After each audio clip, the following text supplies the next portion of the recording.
अगर तुम्हें लगा कि सन जिनवो की पावर का पीक तुमने देख लिया है तो मेरे दोस्त तुम बिल्कुल गलत हो। अब तक उसने सिर्फ एक हंटर की तरह फाइट किया है, लेकिन अब एक ओवर पावर्ड शैडो मोनार्क बनने का वक्त आ चुका है। जितने भी दुश्मन अब तक बचे हैं बस एक गलती कर रहे हैं, वो अब भी जिनवो को एक इंसान समझ रहे हैं। एक वक्त था जब जिनवो सिर्फ एक कमजोर ई रैंक हंटर था जो सिर्फ जिंदा रहने और अपने माँ के इलाज के लिए डंजन्स क्लियर किया करता था। लेकिन एक दिन एक डबल डंजन इंसिडेंट ने उसकी जिंदगी हमेशा के लिए बदल दी। वहाँ उसे एक मिस्टीरियस सिस्टम का पावर मिला जो उसे एक प्लेयर बना देता है, जिसमें जितना ज्यादा वो लड़ता है उतना ही ज्यादा वो स्ट्रॉन्ग बनता जाता है। धीरे धीरे जिनवो ने अपनी पावर अनलॉक करना शुरू की, नए डंजन्स क्लियर किए और एक एक करके हर लिमिट तोड़ता गया। और वो सिर्फ एक हंटर नहीं रहा बल्कि एक चलता फिरता मौत का सम्मान बन चुका है। पिछले एपिसोड तक हमने देखा जेजू आइलैंड पर एक भयानक बैटल चल रही थी। And king S rank Hunter को एक एक करके खत्म कर रहा था। ब्यूंगो की डेथ ने बैटलफील्ड को और ज्यादा भयावह बना दिया था। जब लगा कि एंड किंग को रोकने वाला कोई नहीं बचा, तभी वहाँ एक ऐसी पावर एंटर हुई जो अब एंड किंग को उसकी औकात दिखाएगी। तो क्या सन जिनवो फाइनली एंड किंग का एंड गेम करने वाला है? क्या हम देखने वाले हैं जिनवो की ट्रू मोनार्क लेवल पावर? चलिए बिना किसी देरी के शुरू करते हैं सोलो लेवलिंग सीजन 2 के एपिसोड 12 को। हम देखते कि सारे एस रैंक हंटर के शैडो से शैडो सोल्जर्स निकलते हैं जिन्हें जिनवो ने उनके शैडो में इंसर्ट किया था। अब वो सोल्जर उन्हें एंड से बचा रहे होते हैं। तभी जिनवो को वहाँ देख सभी एस रैंक हंटर और भी ज्यादा शॉक हो जाते हैं और तभी सीन शिफ्ट होता है। लाइव ब्रॉडकास्ट बंद होने से सब घबरा रहे होते हैं और चिंता कर रहे होते हैं कि आखिर वहाँ चल क्या रहा है। और ब्रॉडकास्टिंग हेडक्वार्टर पे पब्लिक ने कॉल कर करके उन्हें परेशान कर दिया होता है। तभी सीन जेजू आइलैंड पे शिफ्ट होता है। कैमरामैन कैमरा ऑन करने की कोशिश कर रहा होता है लेकिन वो नहीं ऑन हो रहा होता और मुझे समझ नहीं आ रहा कि कैमरामैन अब तक जिंदा कैसे है। एंड किंग ने कितने ही एस रैंक हंटर को मार दिया, बाकी बुरी तरह घायल है और इसे देखो एक खरोच भी नहीं आई। तभी जिनवो अपनी आर्मी को एंड्स को खत्म करने का कमांड देता है। आयरन, इग्रिस, टैंक और बाकी सभी सोल्जर्स उन एंड्स को बड़ी तेजी से खत्म करने लगते हैं और इधर जिनवो घायल हंटर्स को हील करने का काम कर रहा होता है। लेकिन ये सब देख सारे हंटर्स बड़ी ही शॉक होते हैं। हम सब बहुत कंफ्यूज्ड है। जिनवो उन्हें हीलिंग लिक्विड देते हुए कहता है अभी ये सब समझाने का टाइम नहीं है, जल्दी ये पी लो।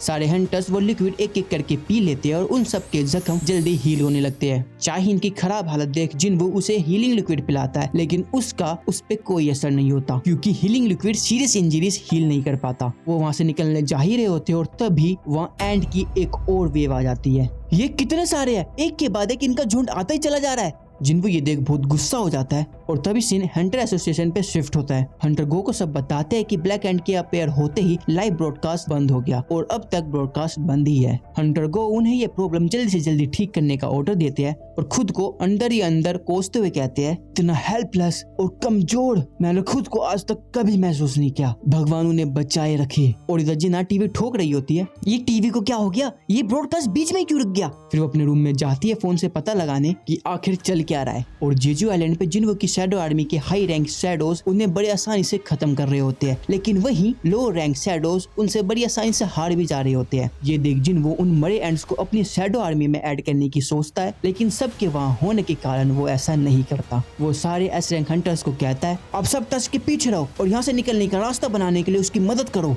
और छोटे एंड्स को संभाल लेना। ठीक है हम समझ गए। जिनवो की बात सुन के वो सब टस के साथ जा रहे होते हैं। उधर जिनवो मरे हुए एंड्स को देखकर एराइज कहने जा ही रहा था, तभी सारे एंड्स रुक जाते हैं और किसी के लिए रास्ता बनाने लगते हैं। और तभी जिनवो को एक बहुत ही पावरफुल ओरा फील होता है और इस ओरा को फील करके सब शॉक हो जाते हैं। और तभी हम देखते हैं कि वहाँ एंड किंग खुद चल के आ रहा होता है। सिट ये फिर आ गया, इसी ने गोटो को मारा था। एंड किंग आके बहुत जोर से रोर करता है और उसके अपीयरेंस को देख के सब हैरान हो रहे होते हैं। और इधर जिनवो उस शैडो से कांटेक्ट नहीं कर पा रहा होता जो शैडो गोटो के अंदर थी। जिनवो समझ जाता है कि गोटो अब नहीं रहा। एंड किंग कहता है मुझे बाहर कोई किंग नहीं मिला, क्या तुम में से कोई किंग है? ये सुन जिनवो एंड किंग के पास जा रहा होता है। सब उसे रोक रहे होते हैं क्योंकि वो जिनवो को अभी भी 10th एस रैंक हंटर समझ रहे होते हैं। एंड किंग जिनवो से पूछता है क्या तुम इंसानों के किंग हो? ये सुन जिनवो स्माइल करता हुआ बोलता है एक बोलता हुआ इंसेक्ट। एंड किंग को जिनवो की भी स्ट्रॉन्ग प्रेजेंस महसूस होती है। वो अपनी प्रेजेंस स्ट्रॉन्ग दिखाने के लिए दोबारा से रोर करता है। ये देख जिनवो कहता है कर दी ना तुमने जानवर वाली हरकत। और इधर कैमरामैन के कैमरे में सिग्नल पता नहीं कहां से आ जाता है और ब्रॉडकास्ट हेडक्वार्टर पे सब लाइव दिख रहा होता है। सर हम वापस लाइव आ गए, जल्दी इसे ब्रॉडकास्ट करो। लेकिन सर इसमें 1 सेकंड का भी डिले नहीं है, एक बार लाइव जाने के बाद हम इसमें एडिट नहीं कर पाएंगे।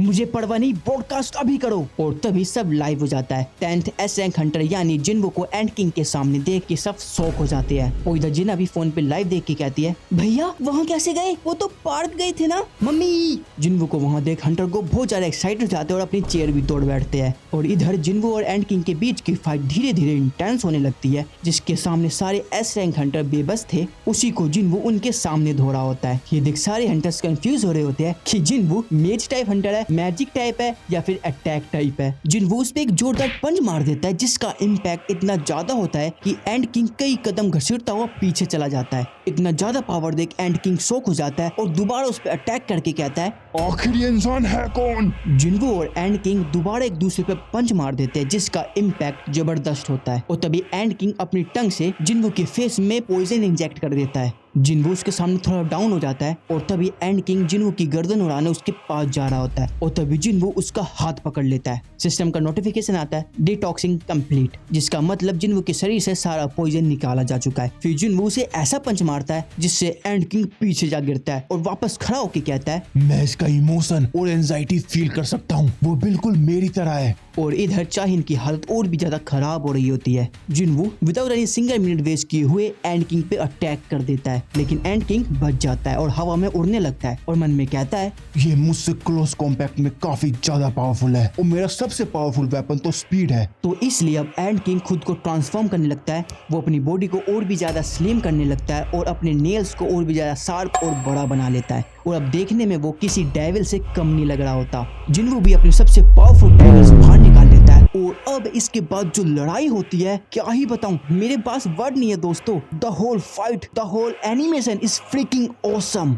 और इस स्पीड बैटल में भी जिन्वो एंड किंग को डोमिनेट करने लगता है। और तभी एंड किंग जिन्वो पे भारी पड़ने लगता है और तभी जिन्वो का लेवल अप हो जाता है। वो जल्दी से डैगर अपग्रेड करता है और खत्म। वो एंड किंग के दोनों हाथ काट देता है और उसे दिखा देता है कि यहाँ उससे ज्यादा ताकतवर और कोई नहीं। एंड किंग खुद को हील कर वहां से भागने लगता है, लेकिन जिन्वो इस बार उसे छोड़ने नहीं वाला था। वो उसका पीछा करता है और उसके हाथ पैर कंप्लीटली कट कर देता है। और अब बचती है तो बस उसकी अपर बॉडी, वो भी बहुत खराब हालत में। एंड किंग आखिरी बार रोर करके सारे एंड्स को बुला लेता है। उधर जिन्वो भी अपने सारे शैडो आर्मी को समन करता है और अब होता है दोनों की आर्मी के बीच महायुद्ध। इग्रिस आयरन एंड को बीच में से काटने लगते हैं और टस तो इतना जोर का ब्लास्ट करता है कि वो अटैक उस जगह को तोड़ते हुए बाहर निकल जाता है। और इसी के साथ एंड किंग की आर्मी भी जिन्वो की शैडो आर्मी से हार जाती है। ये देख एंड किंग पागल होने लगता है और डरते हुए कहता है, मुझे सबसे ऊपर होना चाहिए था, मुझे किंग होना चाहिए था, लेकिन अभी मुझे भागना होगा अपनी जान बचाने के लिए। एंड किंग अपने पंख को हिल करके वहां से भागने लगता है, लेकिन जिन्वो अपनी पावर का यूज करके उसे पकड़ के नीचे गिरा देता है। जो किंग थोड़ी देर पहले एस रैंक हंटर को कमजोर कीड़े की तरह मसर रहा था, और वही एंड किंग जिन्वो के सामने लाचार पड़ा है। और अब जिन्वो की आंखों में रेज देख वहां से रेंगता हुआ भागने लगता है,